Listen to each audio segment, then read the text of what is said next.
Good morning guys, कैसे हैं आप सभी। आई होप सभी बहुत अच्छे होंगे, अपनी पढ़ाई बहुत अच्छे से कर रहे होंगे, साथ ही साथ अपने स्वास्थ्य का ध्यान रख रहे होंगे क्योंकि कोरोना बहुत तेज़ी से फैल रहा है। इसलिए आप सभी अपने स्वास्थ्य का ध्यान रखें ताकि आप पढ़ाई बहुत अच्छे से कर सकें। हाँ, लेकिन अपनी पढ़ाई को रोकना नहीं है, पढ़ाई को बहुत स्पीड में करना है क्योंकि जैसे ही ये सारा कुछ ख़त्म होगा आपके एग्ज़ाम स्टार्ट हो जाएंगे, सारे एग्ज़ाम होना फिर से स्टार्ट हो जाएंगे। तो पढ़ाई को कंटिन्यू रखिए, पढ़ाई में कोई ब्रेक नहीं देना है, मस्त पढ़ते रहिए आराम से घर में बैठ के। और आज है 15 अप्रैल 2021। हम देखेंगे 15 अप्रैल का करंट अफेयर। जितने भी क्वेश्चंस बनेंगे सारे कवर करेंगे, साथ ही साथ और भी क्वेश्चंस कवर करेंगे। तो पूरा वीडियो बहुत ध्यान से देखें। और वीडियो के लास्ट में आपके लिए कुछ स्पेशल है, एक स्पेशल अनाउंसमेंट है, तो ज़रूर से वीडियो को पूरा देखें, लास्ट तक देखें। और गाइस, इस वीडियो की पीडीएफ आपको हमारे Telegram channel your GK library पर मिल जाएगी, तो आप वहाँ से डाउनलोड कर सकते हैं। उसकी लिंक भी आपको मिल जाएगी इसके डिस्क्रिप्शन बॉक्स में। अभी चलिए स्टार्ट करते हैं करंट अफेयर। देखते हैं क्या है आज प्रश्न। पहला प्रश्न है, national council of applied economic research NCAER की पहली महिला महानिदेशक निम्न में से कौन बन गई है। पूनम गुप्ता, कोमल अग्रवाल, चंचला त्यागी या फिर महक गोस्वामी। तो ये बन गई हैं Poonam Gupta. Poonam Gupta NCAER national council of applied economic research, ये एक तरीके का थिंक टैंक है और इसकी अभी पहली महिला महानिदेशक बनी है पूनम गुप्ता। ये आपके लिए क्यों इम्पोर्टेंट है, क्योंकि ये पहली महिला महानिदेशक है, यानी कि ये ऐसी पहली महिला है जो इस संस्था की या फिर इस सेंटर की महानिदेशक बनी है। पूनम गुप्ता आपको याद रखना है। इससे पहले वॉशिंगटन DC में स्थित वर्ल्ड बैंक का जो कार्यालय है वहाँ पर ये प्रमुख एक अर्थशास्त्री के रूप में काम करती रही हैं। एक मुख्य इकोनॉमिस्ट थी ये वर्ल्ड बैंक में, जिसका कार्यालय वॉशिंगटन DC में है। तो आपको ये याद रखना है, इस प्रश्न से संबंधित इतनी जानकारी याद रखनी है। यहाँ पर यही लिखा है जो मैंने आपको बता दिया। इससे पहले इस पद पर थे शेखर शाह, जो इस पद को पूनम गुप्ता को देने वाले हैं। ये पॉलिसी थिंक टैंक है एक तरीके का, national council of applied economic research. तो यहाँ पर यही सब लिखा है जो मैंने आपको भी बता दिया है। देखते हैं अगला प्रश्न। हमारा अगला प्रश्न है, भारतीय हॉकी और देश की सेना में महत्वपूर्ण योगदान देने वाले निम्न में से किस खिलाड़ी का 88 वर्ष की उम्र में निधन हो चुका है। धनराज पिल्ले, अजीत पाल सिंह, बलबीर सिंह जूनियर, राहुल सचदेवा। इस प्रश्न का सही उत्तर हो जाएगा बलबीर सिंह जूनियर। इनका भी हाल ही में निधन हो गया 88 वर्ष की उम्र में। ये प्रश्न आपसे दो तरीके से पूछा जा सकता है, एक तो इसी फॉर्मेट में और दूसरा पूछा जा सकता है कि बलबीर सिंह जूनियर किस खेल से संबंधित हैं जिनका भी हाल ही में निधन हुआ है। तो आपको इनका खेल याद रखना है, हॉकी। ये हॉकी से संबंधित हैं और ये जालंधर के रहने वाले हैं। ये जालंधर से बिलोंग करते हैं और हॉकी खेल से संबंधित हैं। बलबीर सिंह जूनियर 88 वर्ष की उम्र में, इनका भी हाल ही में निधन हो चुका है। देखते हैं अगला प्रश्न। हमारा अगला प्रश्न है, हाल ही में किस केंद्र शासित प्रदेश को क्षय रोग मुक्त घोषित कर दिया है। क्षय रोग क्या होता है? TB, tuberculosis. ट्यूबरक्लोसिस यानी कि टीबी से कौन सा केंद्र शासित प्रदेश मुक्त हो चुका है? दिल्ली, पांडिचेरी, चंडीगढ़ या फिर लक्षद्वीप। इस प्रश्न का सही उत्तर हो जाएगा लक्षद्वीप। अभी हाल ही में लक्षद्वीप को टीबी मुक्त घोषित कर दिया है। इसके अलावा लक्षद्वीप के साथ ही जम्मू कश्मीर का एक टाउन है जिसका नाम है बडगाम, बडगाम टाउन, इसको भी टीबी मुक्त घोषित किया गया है और लक्षद्वीप को पूर्णतः टीबी मुक्त घोषित किया गया है। और भारत सरकार का लक्ष्य है कि 2025 तक संपूर्ण भारत को टीबी से मुक्त करना है।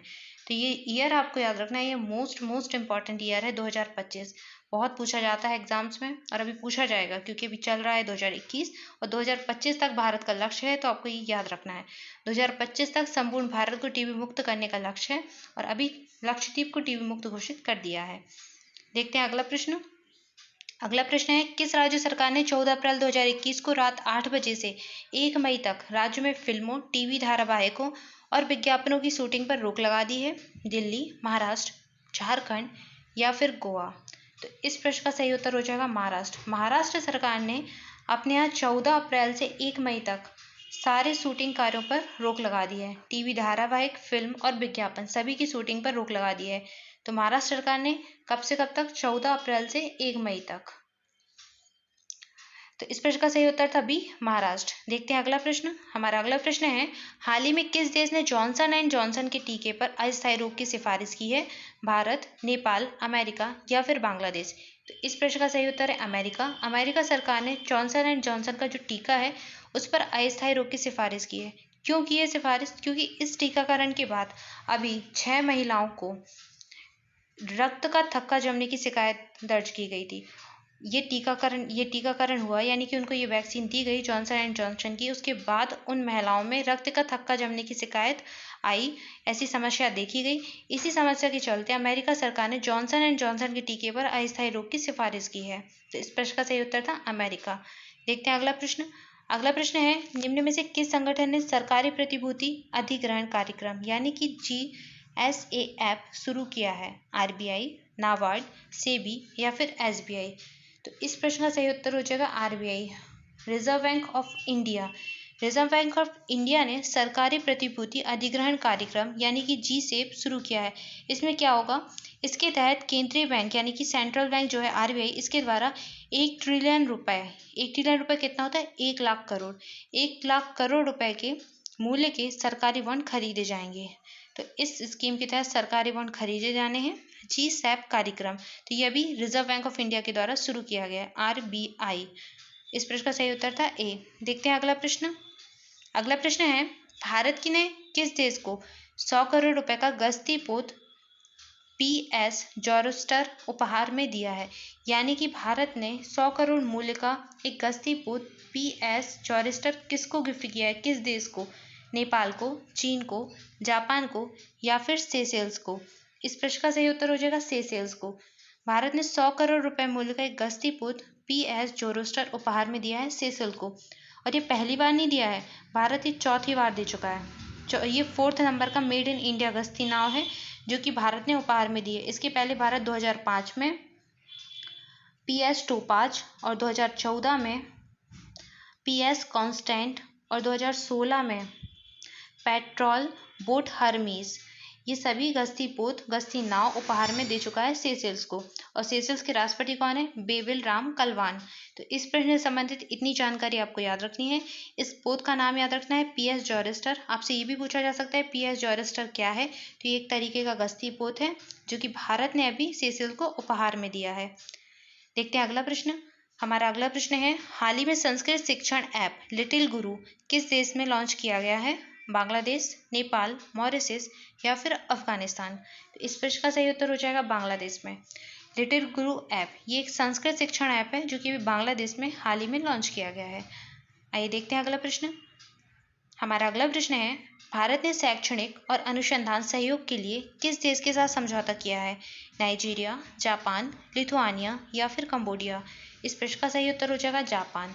भारत ने अभी जापान के साथ शैक्षणिक और अनुसंधान सहयोग में समझौता किया है। एक MOU साइन किया है भारत ने जापान के साथ शिक्षण के क्षेत्र में और अनुसंधान के क्षेत्र में सहयोग को लेकर। इस प्रश्न का सही उत्तर था B यानी कि जापान। आइए बढ़ते हैं आगे, देखते हैं अगला प्रश्न। हमारा अगला प्रश्न है, Nilima Rani my mother my hero किताब किसकी है? ये बुक का नाम है Nilima Rani my mother my hero. ये बुक किसकी है? डॉक्टर अच्युत सामंत, शालिमा वैद्य, कमला बनर्जी या फिर मन्ना भंडारी? तो इस प्रश्न का सही उत्तर है doctor Achyuta Samanta. Nilima Rani my mother my hero ये डॉक्टर अच्युत सामंत की एक बुक है जो अभी हाल ही में लॉन्च हुई है। तो ये आपको याद रखनी है। बुक के क्वेश्चंस आपके लिए बहुत इंपॉर्टेंट होते हैं क्योंकि जो भी वनडे एग्जाम होते हैं उन सभी में बुक के सेक्शन से बुक्स एक ना एक बुक्स जरूर पूछी जाती है, तो ये आपको याद रखना है। और मोस्टली करंट की बुक्स ही पूछी जाती हैं, तो आपको याद रखना है Nilima Rani my mother my hero doctor Achyuta Samanta की बुक है। सो गाइस, ये था आज का करंट अफेयर। एक बार देख लेते हैं अप्रैल महीने के महत्वपूर्ण दिवस। 2 अप्रैल को मनाते हैं विश्व ऑटिज्म जागरूकता दिवस। 7 अप्रैल को मनाया जाता है विश्व स्वास्थ्य दिवस। क्यों मनाते हैं? क्योंकि 7 अप्रैल 1948 को WHO की स्थापना की गई थी, वर्ल्ड हेल्थ ऑर्गेनाइजेशन, इसलिए 7 अप्रैल को विश्व स्वास्थ्य दिवस मनाया जाता है। 14 अप्रैल को अभी मनाया है अम्बेडकर जयंती, अभी मनाकर आए हैं अपन अम्बेडकर जयंती। इस दिन अम्बेडकर जी का जन्म हुआ था, भीमराव अम्बेडकर, जो कि भारत के पहले कानून मंत्री थे और जिन्होंने भारत की संविधान को बनाने में महत्वपूर्ण भूमिका निभाई थी, और ये भारत के संविधान की प्रारूप समिति के अध्यक्ष भी थे। तो भीमराव अम्बेडकर 14 अप्रैल। 17 अप्रैल को क्या मनाते हैं? हीमोफीलिया दिवस। 18 अप्रैल को मनाते हैं विश्व विरासत दिवस। 22 अप्रैल को मनाया जाता है विश्व पृथ्वी दिवस। और 22 मार्च को क्या मनाते हैं? विश्व जल दिवस। मार्च में जल और अप्रैल में पृथ्वी, तो ये आपको याद रखना है। और 23 अप्रैल को मनाते हैं विश्व पुस्तक दिवस। तो इतने दिवस आपको अप्रैल महीने की याद करना ही करना है, क्योंकि मोस्ट इम्पॉर्टेंट है। हर एग्ज़ाम में पूछे जाते हैं, जितने भी वनडे एग्ज़ाम होंगे उन सभी के लिए बहुत इंपॉर्टेंट है, तो आपको ये बहुत अच्छे से याद करने। मैं डेली इनका रिवीजन कराती हूँ, तो आई थिंक आपको अभी तक तो याद हो भी चुके होंगे। आइए देखते हैं कल का प्रश्न। कल प्रश्न पूछा गया था, बराक परमाणु ऊर्जा संयंत्र ने किस देश में अपना वाणिज्यिक परिचालन शुरू किया है? तो इस प्रश्न का सही उत्तर था यूएई, यानी कि संयुक्त अरब अमीरात। बराक परमाणु ऊर्जा संयंत्र संयुक्त अरब अमीरात का पहला परमाणु ऊर्जा संयंत्र है और इसका भी परिचालन शुरू हो चुका है। 6 अप्रैल से इसका परिचालन शुरू हो चुका है, तो इसका सही उत्तर था यूएई। कल के थंबनेल में प्रश्न पूछा गया था, आईपीएल में मुंबई इंडियन और चेन्नई सुपर किंग के बाद कौन सी टीम है जिसने 100वीं जीत दर्ज की है अभी? Sunriser Hyderabad, royal Challengers Bangalore, Kolkata night Riders या फिर पंजाब किंग्स? तो इस प्रश्न का सही उत्तर था कोलकाता नाइट राइडर्स। बहुत सारे बच्चों ने आंसर्स किए। जिन बच्चों ने सबसे पहले आंसर्स किए मैंने उनके नाम यहाँ पर लिए हैं, मनोज कुमार, धनेंद्र पटेल, सुनीता सनवारी, दीपक कर, आर्यान अली खान, नीतीश कर सिंह, प्रशांत गुप्ता और गोपाल गोपाल। तो इन सभी बच्चों ने सबसे पहले आंसर्स दिए, इसलिए इनके नाम मैंने यहाँ पर लिए हैं। आप सभी भी आंसर करिए, ज़्यादा से ज़्यादा लिखने की कोशिश कीजिए। आपको प्रश्न से संबंधित जितने भी फैक्ट पता हो, जितनी भी एक्स्ट्रा इन्फॉर्मेशन पता हो, आप सब लिखने की कोशिश कीजिए, क्योंकि आप जितना लिखते हो ना आपको उतना याद रहता है। आज के लिए आपका प्रश्न है, भारत ने एयर बबल समझौते में किस देश को शामिल किया है? श्रीलंका, नेपाल, बांग्लादेश या फिर म्यांमार? तो इस प्रश्न का सही उत्तर आपको कमेंट बॉक्स में करना है। जो हमारा डेली करंट अफेयर का वीडियो देखता है उसके लिए क्वेश्चन बहुत आसान होगा, उससे बन जाएगा easily.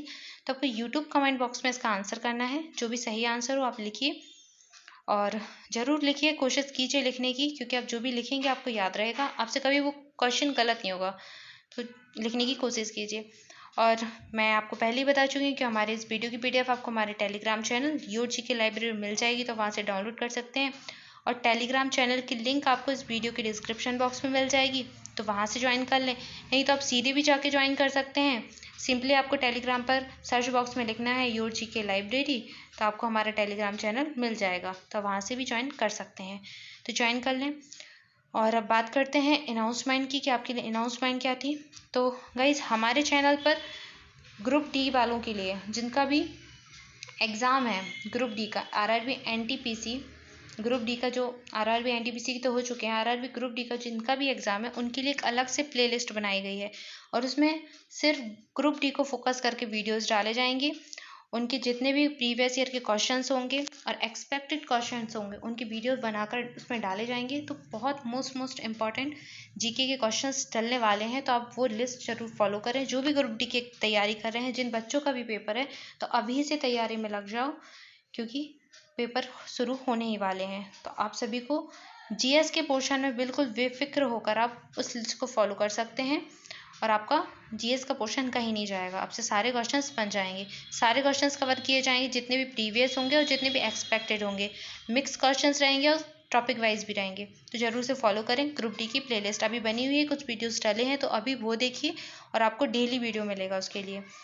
So thank you guys for watching this video.